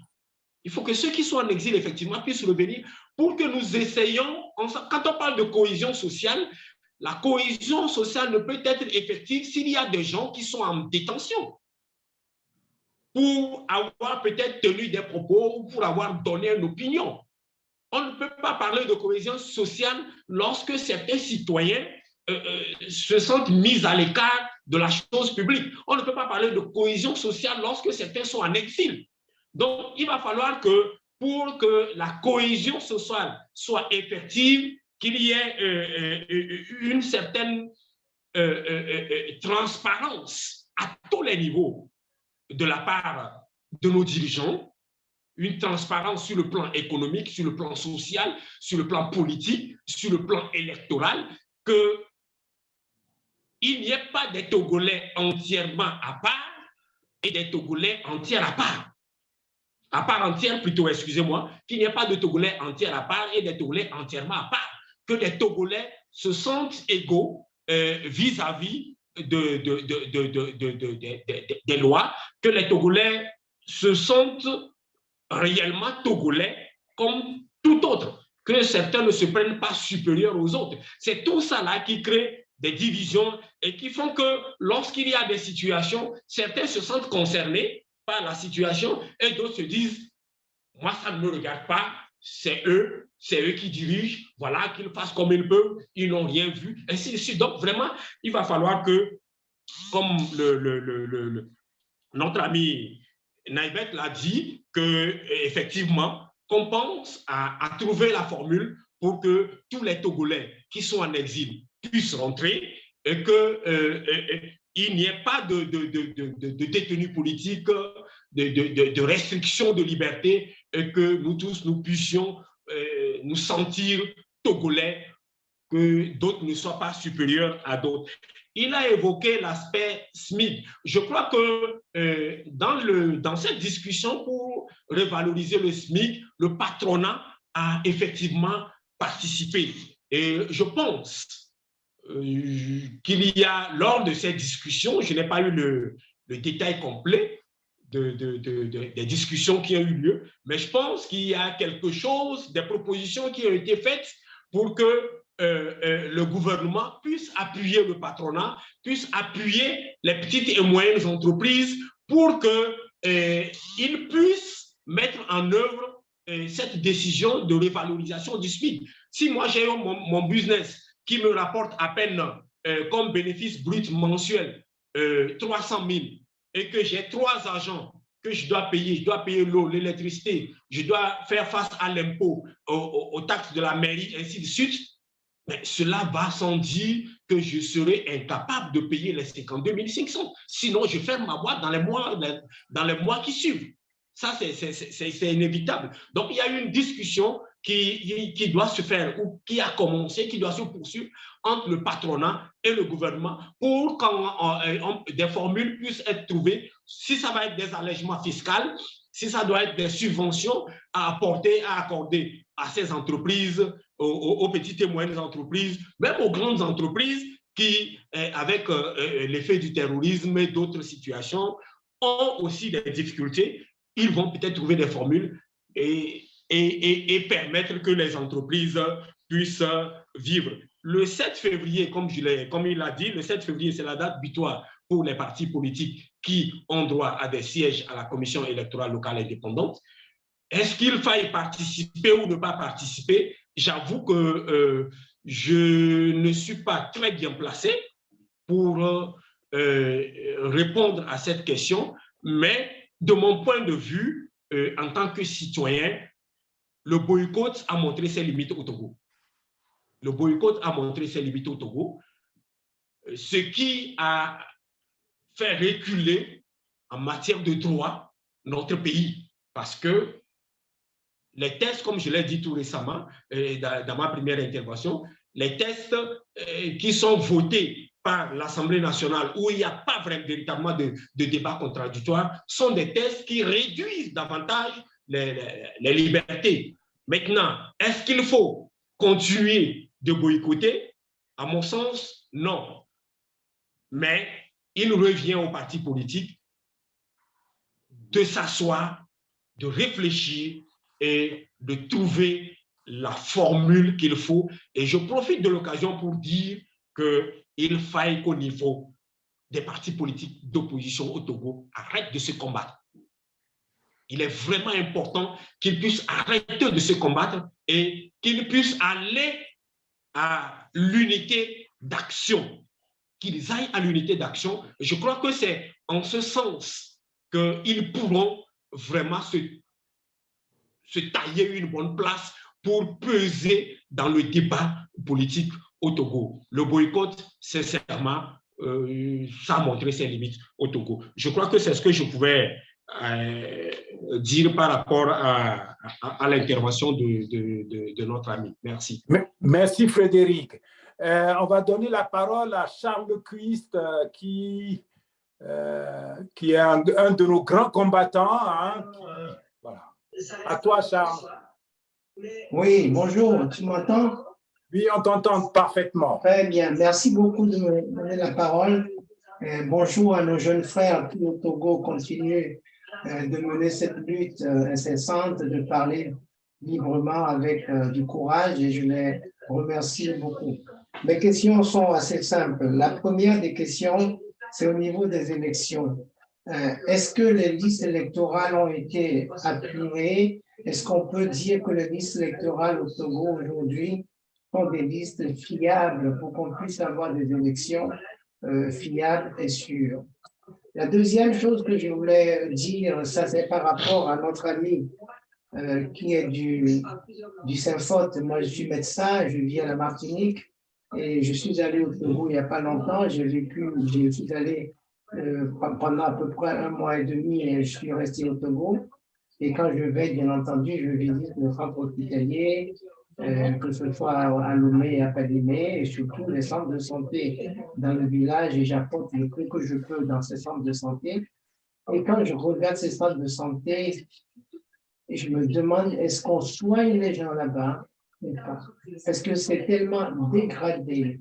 Quand je vois là où nos jeunes mères accouchent, nos jeunes femmes accouchent, et je suis vraiment triste et parfois j'ai presque envie de pleurer. Je dis, mais qu'est-ce qu'on fait de ce pays? Parce que quand je remonte dans mon enfance, j'ai eu à vivre au Togo jusqu'à 20 ans, et je ne me rappelle pas quand j'allais dans les centres hospitaliers, les dispensaires, les hôpitaux, que la situation soit aussi grave et dramatique. Et maintenant, quand j'y vais avec mon œil de médecin, je me dis, mais qu'est-ce qu'on vit? Je me demandais donc, est-ce qu'il y a un programme, une action ou quelque chose, une pression qui se fait sur le pouvoir pour que les centres de santé soient réhabilités, les hôpitaux soient réhabilités, avant que les grands hôpitaux qu'on nous promette viennent le jour? Est-ce que cet argent-là, on ne peut pas le mettre au service donc, des petits centres de santé? Et je terminerai simplement par rapport au problème de cette unité de l'opposition que moi j'appelle de tous mes voeux. Je le dis autant que je peux. Là, j'ai une tribune, je peux faire le dire également, et j'appuie tout à fait notre ami qui vient de parler. On ne peut pas combattre ce régime si on y va disperser. Merci beaucoup. Il y a quelqu'un qui a laissé son micro ouvert, il y a une radio qu'on entend. Si jamais la personne peut effectivement éteindre son micro, ce serait bienvenu. C'est Frédéric, c'est à toi, hein, tu es vraiment au devant de la scène. Oui, il y a peut aller à des élections dans les conditions actuelles? Quelles sont les précautions qui sont prises pour que la population puisse avoir une carte d'identité, une carte d'électeur et qu'effectivement son vote éventuel soit pris en compte? Et quelles sont les actions de mobilisation qui sont faites par la société civile, éventuellement par les politiques, pour permettre à la population d'être, au moins d'avoir les armes à portée de main? Ça veut dire une carte d'électeur fiable avec un fichier fiable. Oh, bien, je crois qu'après les élections de février 2020, nous sommes en 2023, l'ancien fichier électoral doit être totalement mis de côté. C'est carrément un nouveau fichier qui doit être mis en place. Maintenant, il va falloir que, je ne sais pas, il y a eu des discussions dans le cadre du dialogue social. Je ne sais pas les discussions, je pense que c'était de cadre de concertation, de dialogue ou quelque chose comme ça, c'était DPC ou quelque chose comme ça, auquel les différents partis politiques d'opposition et du pouvoir ont participé. Je n'ai pas les détails qu'ils ont eu à discuter, mais ce que je peux dire, c'est que l'ancien fichier n'est plus d'actualité. C'est carrément un nouveau recensement qui sera fait. C'est carrément un nouveau recensement pour élaborer un nouveau fichier électoral. Et là, tout dépendra de l'implication, de la participation de tous les acteurs politiques pour donner une certaine fiabilité de ce fichier. Donc, il va falloir que dès maintenant, les organisations de la société civile, les partis politiques, tant de l'opposition que du pouvoir, que chacun ait son œil dans le processus pour qu'on puisse arriver à établir un fichier électoral fiable et crédible, que des cartes d'électeurs soient délivrées aux citoyens qui le méritent. Je précise qui le mérite, parce qu'il nous revient quelquefois que des gens qui n'ont pas droit à la carte d'électeur, c'est-à-dire des non-nationaux, se retrouvent avec des cartes. Et des rumeurs même vont jusqu'à dire qu'il y a des gens des pays limitrophes qui, lors du recensement, entrent en masse, se font recenser et au moment des élections, rentrent pour voter. Je n'ai pas de preuves. Mais il va falloir que tous les acteurs politiques, le gouvernement en tête, que dans le souci de véritablement avoir pour une fois un fichier électoral incontestable et incontesté, afin que au bout du compte, lorsqu'il y aura des élections, que nous ne soyons pas encore à se tirailler sur la crédibilité, la transparence ou non de ces élections. Donc, je me résume en disant, le fichier électoral, l'ancien fichier est écarté. C'est un nouveau fichier qui doit être mis en place. Après la mise en place des CELI, il y aura un nouveau recensement, ainsi de suite. Donc, j'appelle tous les acteurs politiques, y compris la société civile, à être regardants dans ce qui va être fait durant tout ce processus afin que ce soit un fichier consensuel accepté de tous. L'état déplorable de nos hôpitaux. Merci à notre ami Charles qui est agent de santé, médecin, et qui, lorsqu'il rentre au Togo, se déplace pour voir les réalités. Il a parlé de Palimé dans son intervention. Le jeudi, j'étais en assemblée générale à Palimé. Nos camarades de Palimé avaient une assemblée générale et puisque j'étais à Lomé, en tant que membre du bureau national du syndicat des praticiens hospitaliers du Togo, j'ai fait partie de la délégation qui allait rencontrer nos... Je vais vous dire quelque chose. Vous vous imaginez qu'à l'hôpital, au CHP de Palimé, le personnel dit qu'il y a des moments où ils n'ont même pas les produits d'entretien, c'est-à-dire l'eau de Javel, le savon liquide, pour se laver les mains après des soins. Et qu'il y a même problème d'eau dans certains services où ils ont même des difficultés, après avoir examiné un patient, de se laver les mains. Et qu'ils sont quelquefois obligés de demander aux gens d'aller acheter un sachet de Piawata pour qu'on puisse l'utiliser. C'est inadmissible.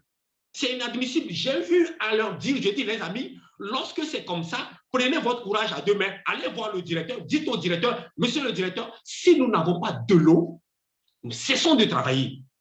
Parce que vous allez manipuler un malade qui a un problème particulier, une pathologie particulière, et lorsqu'il sort, vous n'avez pas le temps, vous n'avez pas le matériel de vous désinfecter, vous recevez un autre malade, mais vous risquez de lui transmettre la maladie de l'autre. Peut-être que lui n'avait pas le même problème, vous lui transmettez ça. Donc, le problème est général. Ce n'est pas seulement dans les CHU à Lomé, ni les CHR, c'est général. Moi, je sillonne les villages, je vois l'état de délabrement dans lequel se trouvent nos centres, je vois le manque de personnel criard. Or, pourtant, nous avons des écoles de formation des agents de santé dans toutes les régions du Togo. Alors, l'État dépense des centaines de millions pour former des infirmiers, des sages-femmes, des techniciens supérieurs de laboratoire, des accoucheuses, et on les laisse au chômage. Et après, on vient crier qu'il y a des cliniques sauvages. Mais si vous formez un militaire au maniement des armes et vous le laissez au chômage, vous l'avez appris à tirer, il va tirer pour se nourrir. C'est ça le problème. On forme des agents de santé, on les laisse au chômage et on crie qu'il y a des cliniques sauvages. Mais ils ont été formés pendant 3 ans, pour certains, d'autres même plus.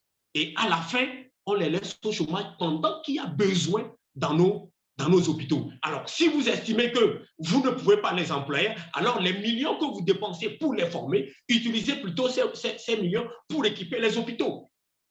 Pour équiper les hôpitaux. Vraiment, le problème de la santé, peut-être que le mois prochain, dans le mois de février, nous allons nous retrouver encore au niveau du CENFOD pour réfléchir davantage et faire des propositions au gouvernement. Ce qui m'énerve, qui m'écoeure quelquefois, c'est que nous faisons des propositions pertinentes au gouvernement.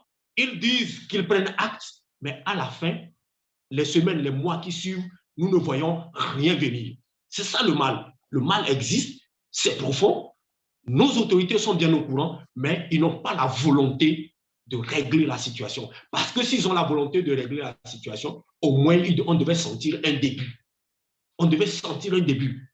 Nous avons plein d'infirmiers qui sont au chômage, on les absorbe. Voilà. Merci Frédéric. On a encore une demi-heure. Comme vous le voyez, rien que de parler des enjeux, tous les problèmes du Togo sont en train de remonter à la surface. Et comment peut-on faire confiance à ce gouvernement, à ce système, à ce régime? Et je vais redonner effectivement rapidement la parole à Nabet. Si effectivement il veut intervenir, parce que j'ai vu qu'il a levé la main, peut-être qu'il a un complément d'information ou un complément de question à nous poser. Et il faudra vraiment lui répondre. Quel est le cadre de confiance qui peut permettre au Togo de redémarrer dans les bonnes conditions, sachant que la plupart de ses enfants sont en exil. Certains leaders politiques sont en exil. Sur le territoire togolais, il n'y a plus d'espace pour pouvoir discuter avec le pouvoir. La presse est muselée. Frédéric, je te laisse prendre la parole et rapidement un complément de ta part, soit vraiment succinct, 2 minutes, hein, pas plus, Frédéric, s'il te plaît. Oui, la question de confiance, j'avoue que je ne sais pas quelle formule magique, mais il n'existe pas de confiance entre les Togolais et le gouvernement, encore moins entre les acteurs politiques de l'opposition et du pouvoir. La confiance n'existe pas du tout. Maintenant, est-ce qu'il faille boycotter les élections ou là, comme je l'ai dit, je ne saurais véritablement me prononcer là-dessus. OK. Nabet, c'est à toi. Prends la parole, s'il te plaît. Tu en as pour 2 minutes, Nabet. Et l'homme, si tu peux lui donner la parole, ouvrez le micro de Nabet.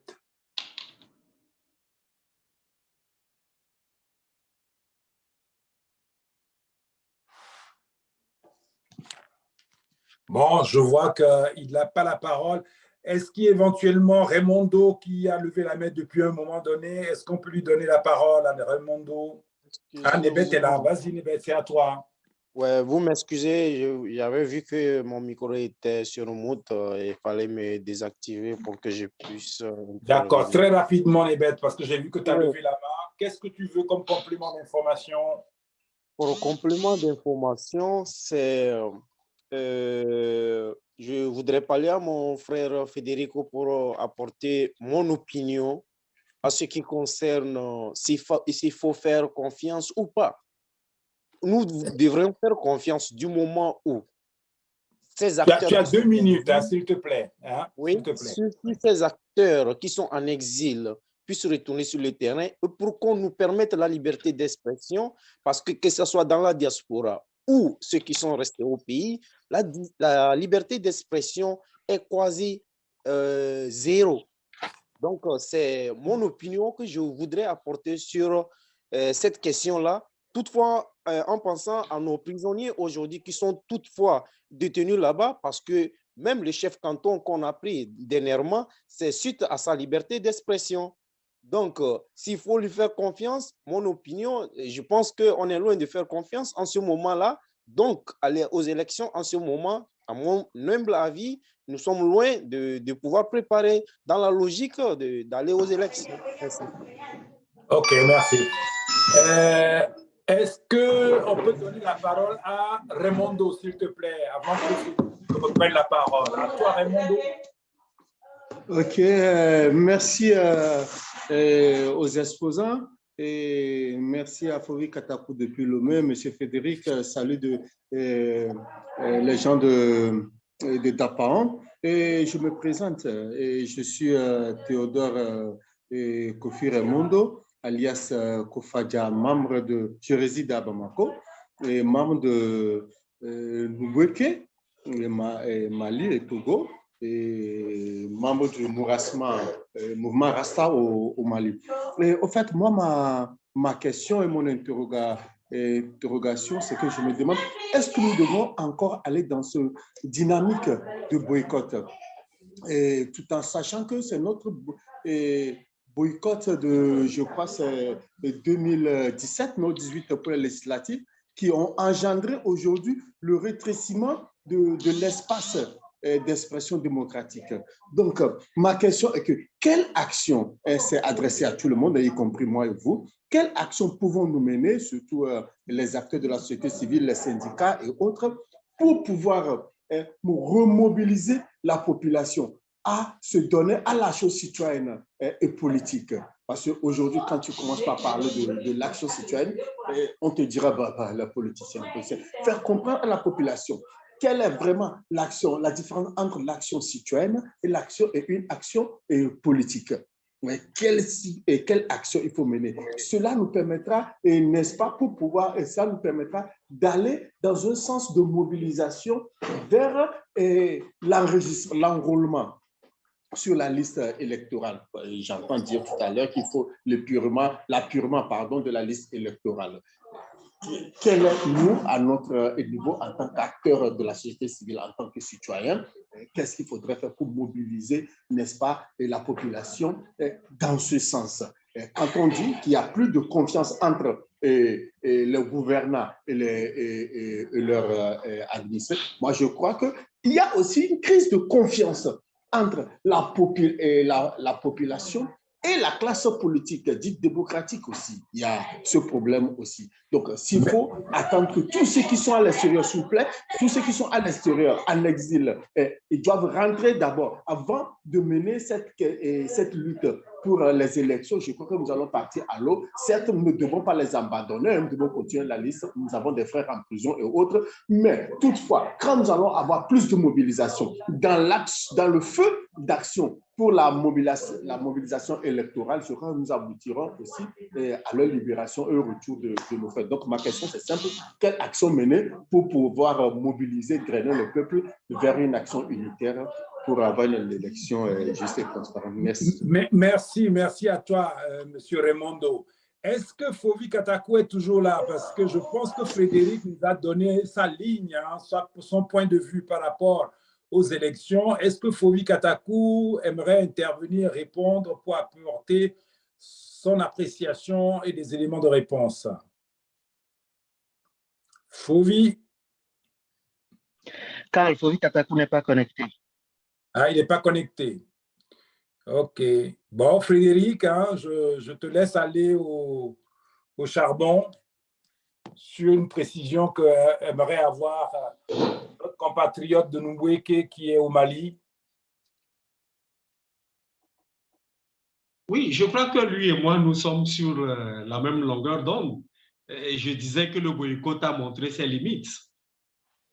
Voilà, je disais que le boycott a montré ses limites et il va falloir que les forces d'opposition, la société civile s'engagent dès le début du processus électoral, qui commence par l'opération de recensement et d'établissement des cartes d'électeurs.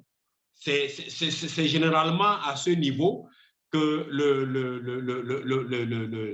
les difficultés commencent. Beaucoup de nos citoyens se disent, bon, OK, on va encore nous voler, il ne sert à rien de se fatiguer, d'aller faire les cartes, et ainsi de suite. Et puis, bon, voilà, au moment venu, voilà, et ceux qui veulent conserver le pouvoir, eux, ils motivent leurs militants à se faire enrôler. Et voilà, on a des gens qui pensent que, quel que soit l'issue du scrutin, ils seront volés, donc ils ne vont pas se faire recenser. D'autres se font recenser et le jour du scrutin, ils restent chez eux à la maison. Donc, au moment du recensement, les gens perdent des voix parce que leurs militants estiment qu'on va les voler, donc ils ne vont pas aller se faire recenser. Ils ont déjà perdu des voix. Ensuite, au moment du scrutin, certains se disent, même si nous votons, on va nous voler, alors je reste tranquillement chez moi, je ne fais pas l'effort de me déplacer. Donc, ça fait déjà des pertes à deux niveaux. Avant même le dépouillement, voilà, et généralement, ceux qui refusent d'aller se faire recenser ou d'aller voter sont généralement des militants de l'opposition. Voilà, donc il fallait trouver une formule pour amener tous les citoyens à aller se faire recenser, qu'ils comprennent qu'il faut que j'ai ma carte d'abord et qu'au moment venu, j'aille m'exprimer. Et si l'expression est massive, si l'écart est grand, je l'ai toujours dit à certaines personnes avec qui j'ai eu à échanger, dit, mais s'il y a 1 million de votants et sur les 1 million, le parti au pouvoir se retrouve avec 150 000, et que l'opposition se retrouve avec 850 000, ils vont voler comment? Frédéric. Frédéric. Le truc. Donc, quand vous laissez le temps libre, oui. Frédéric, vous n'êtes pas sans savoir que... Oui, je vous écoute. Vous n'êtes pas sans savoir qu'actuellement, les populations togolaises sont un tout petit peu perdues et qui manque effectivement de repères. La confiance... oui, effectivement, les populations sont perdues. La confiance n'est pas de fait avec ce pouvoir-là, on le sait. Depuis 60 ans, la confiance n'est pas au niveau de ce pouvoir-là. Aujourd'hui, effectivement, qu'est-ce qu'il y a comme plan d'action? Qu'est-ce qu'il y a comme plateforme qui permettrait effectivement à la population d'entendre ce que vous venez de nous dire, qui est que il faut à minima que la population puisse avoir une carte d'électeur. Ce que vous dites là, qui le dit à la population? Quelles sont les plateformes qui existent? Qui sont les médiateurs avec la population? Est-ce que les partis et les organisations de la société civile, est-ce qu'à minima, vous êtes d'accord sur cette plateforme-là qui permet de dire qu'à minima, on doit avoir une carte d'identité, on doit avoir une carte d'électeur, quitte après définir une stratégie de lutte ou de l'utilisation qu'on peut faire ou non de sa carte d'électeur ou de sa carte d'identité. Qu'est-ce qu'il y a de concret aujourd'hui pour rassurer la population? Qu'est-ce qu'il y a comme moyen de communication pour pouvoir discuter avec la population, pour le sensibiliser effectivement sur le recensement et effectivement sur l'établissement des cartes d'électeurs? Excuse-moi d'être factuel, hein, c'est ça l'histoire. Oui, actuellement, il y a plusieurs possibilités. D'abord, j'ai parlé de l'union des forces de l'opposition. Si les leaders politiques, les partis politiques d'opposition se mettent ensemble et ils peuvent mener des actions de sensibilisation, de conscientisation, d'éveil de conscience au niveau des populations pour leur dire c'est encore possible. Mais lorsque la population même voit les partis d'opposition s'entre-déchirer, un jour, j'étais obligé de dire sur une plateforme Sciences Po que j'ai comme l'impression que les partis politiques d'opposition dans leur débat n'ont pas comme adversaire le parti au pouvoir, mais ils sont des adversaires entre eux-mêmes. C'est tel parti qui s'attaque à tel autre, c'est tel qui dit que c'est tel autre, et ça fait que l'essentiel même est laissé de côté et nos populations ne se retrouvent plus. Parce que entre les partis politiques d'opposition même qu'ils sont en train de suivre, qui doivent être des modèles pour eux, ils se bagarrent en permanence. Et là, ça crée une confusion dans la tête des gens et les gens se disent, bon, OK, à quoi bon se fatiguer si ceux-mêmes que nous estimons qu'ils sont nos devanciers, que nous sommes en train de vouloir soutenir, si eux-mêmes passent leur temps à s'insulter sur les réseaux sociaux, à s'insulter sur les médias, à ne pas parler le même langage, à quoi bon de se fatiguer sur le terrain? C'est ça le problème. Donc, il va falloir que les partis politiques, comme je l'ai dit, qu'ils puissent se réunir et qu'ils fassent un travail de sensibilisation, de conscientisation pour que nos populations puissent avoir, dans un premier temps, leur carte d'électeur. Merci, merci Frédéric. À participer massivement au vote.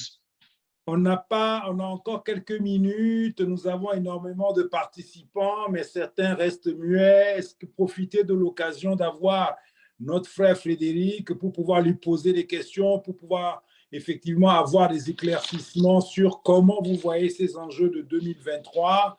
Nous avons, n'hésitez pas, sinon nous allons passer à la conclusion de ce webinaire, de ce qui est dédié effectivement sur le bilan 2022 et sur également les enjeux politiques au Togo. Je ne vois pas de main levée. Donc, est-ce à dire qu'effectivement, vous avez déjà eu l'essentiel de ce que vous attendez de ce webinaire? Je demanderai dans ce cas-là à notre frère Frédéric de nous donner une note d'espoir, de nous donner des perspectives et surtout de nous dire comment il va faire pour permettre aux partis politiques et aux associations, aux syndicats, à tous les mouvements politiques togolais de pouvoir effectivement trouver un espace de dialogue parce que les enjeux, vous ne l'avez pas précisé, il y aura des élections qui vont être des élections sénatoriales ou régionales, excusez-moi, et législatives. Dans combien de temps, à quelle échéance, et d'ici cette échéance-là, qu'est-ce qui est faisable pour permettre effectivement à la population togolaise de s'exprimer? Vous avez parlé d'élections. Vous n'êtes pas sans savoir que certains partis politiques n'ont pas pour option, effectivement, de participer à des élections au Togo. Qu'est-ce que vous invitez ces mouvements-là à faire, qui sont soit des mouvements révolutionnaires? On ne peut pas miser sur une option politique. Il y a plusieurs options politiques. Il y a l'option électorale qui est une occasion de mobilisation, comme vous l'avez si bien expliqué, Frédéric, mais il y a l'option des mouvements sociaux ou des mouvements de manifestation qui est également une option pour pouvoir mettre une pression sur le pouvoir. Il y a l'autre option qui est révolutionnaire, où il y a des options qui sont des options beaucoup plus radicales, que vous savez, mais qui est à la portée des militaires togolais. Comment pouvez-vous convaincre les populations? Quelles sont les indications par rapport à ces trois options-là? À quoi vous invitez chacun de ces mouvements, chacun de ces partis, à quoi vous les invitez pour pouvoir trouver un dénominateur commun qui mobiliserait la population à choisir l'un ou l'autre des options et ne pas rester inactif et regarder le train passer. À toi, Frédéric, pour une conclusion.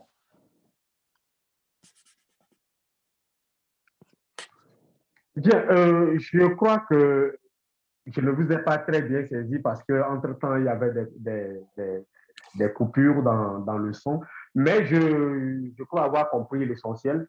Il n'y a pas, je n'ai pas de panacée ou de formule toute faite qui puisse véritablement amener l'ensemble de la classe politique à réussir à relever ce défi. Mais je dis que ça passe, quelles que soient les situations, tout passe par la solidarité, l'unité d'action. Voilà, ça commence par là. Au niveau du Fonds citoyen Togo Debout, avec à sa tête le professeur au niveau local, le professeur David Doucet, en 2020, déjà même en 2019, 2018-2019, il y a eu des rencontres que le Front citoyen Togo Debout a initiées avec plusieurs partis d'opposition dans le but de les amener à parler le même langage. J'ai même fait le déplacement de Lomé pour participer à certaines rencontres où nous nous sommes retrouvés avec les partis politiques, notamment de la C14 et d'autres partis politiques qui n'étaient pas membres de la C14. On leur a même remis un document, un mémorandum qui devait les amener à vraiment fédérer les forces pour amener le Togo à obtenir l'alternance. Mais toutes ces démarches, à chaque niveau, lors des rencontres individuelles avec les leaders des partis politiques et quelquefois avec élargi à leurs membres de bureau, quand on se sépare, c'est avec une note d'espoir. Une note d'espoir. Et lorsqu'on a eu la rencontre d'ensemble, on s'est également séparé avec une note d'espoir. Mais c'est dans leur agissement, dans la pratique, que nous constatons que l'espoir que ces leaders, que les bureaux de ces partis politiques d'opposition nous ont affiché lors de la rencontre, dans la pratique, on voit carrément l'inverse se produire sur le terrain. Et c'est vraiment regrettable. On se demande quel langage au niveau de la société civile en général et en particulier au niveau du Front citoyen Togo Debout, quel langage nous pouvons véritablement tenir avec nos frères, nos amis, pour qu'ils puissent vraiment comprendre qu'ils doivent, comme je le dis souvent, ramener le gibier avant de discuter de la répartition des différents morceaux de ce gibier que chacun doit prendre. Parce que généralement, les uns et les autres tirent le drap de leur côté. Celui-ci se dit non, si c'est elle, moi je ne suis pas d'accord, ça doit être moi. L'autre aussi dit non, si c'est elle, je ne suis pas d'accord, il faut que ce soit elle. Ils n'arrivent pas véritablement à se mettre ensemble. Or, c'est un facteur essentiel pour obtenir l'alternance au Togo. Que nos partis politiques se mettent ensemble. La société civile, elle, plus ou moins, fait sa part.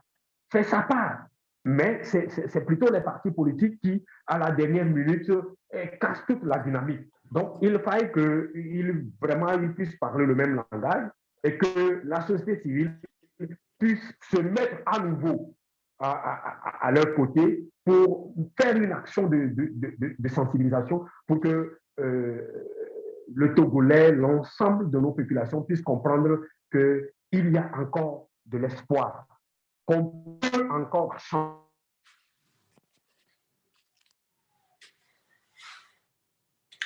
changer les donnes si nous tout le processus dès ce mois de février dans les opérations qui vont se faire avant le jour du scrutin, notamment le recensement électoral, la mise en place des membres de bureaux de vote, ainsi de suite, que chacun soit impliqué dès le début et que à la fin, au moment des candidatures, que les partis politiques puissent s'entendre pour nous proposer des gens qu'il faut, à la place qu'il faut, et qu'ils parlent le même langage, qu'ils ne se retrouvent pas sur le terrain à s'insulter, à se dénigrer, parce que quand ça se passe comme ça, ce sont les populations qui se découragent et qui se disent, ceux pour qui nous sommes prêts, ceux que nous sommes prêts à accompagner, si eux-mêmes se mettent à s'insulter matin, midi, soir, alors à quoi sert à nous, citoyens lambda, de véritablement compter sur eux, de se fatiguer, parce qu'au bout du compte, ils ne pourront pas s'entendre. Donc, que vraiment ce travail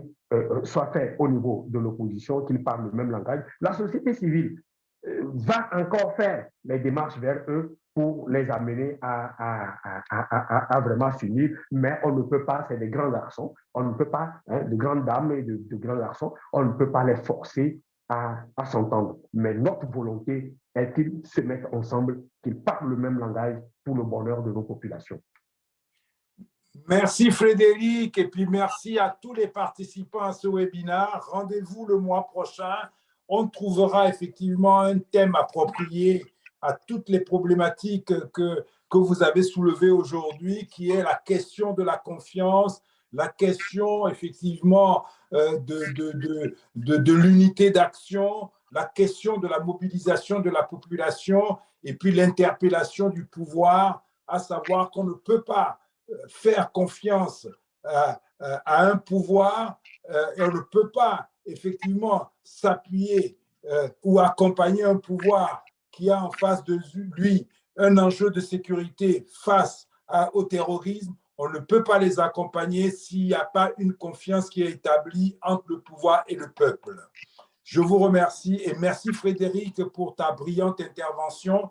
Nous aurons l'occasion de t'inviter encore à nouveau. Si vous avez envie de lui poser des questions personnellement, n'hésitez pas à m'envoyer vos questions via WhatsApp, pour certains qui ont mon coordonnées. Sinon, vous avez le site de Togo Debout, qui est notre adresse email qui est contact@togodebout.info où effectivement on pourra vous répondre au coup par coup. Je vous remercie et bien à vous, bonne journée et bonne santé et la lutte continue. À très bientôt. Au revoir. À très bientôt. Merci Frédéric. Merci, bye.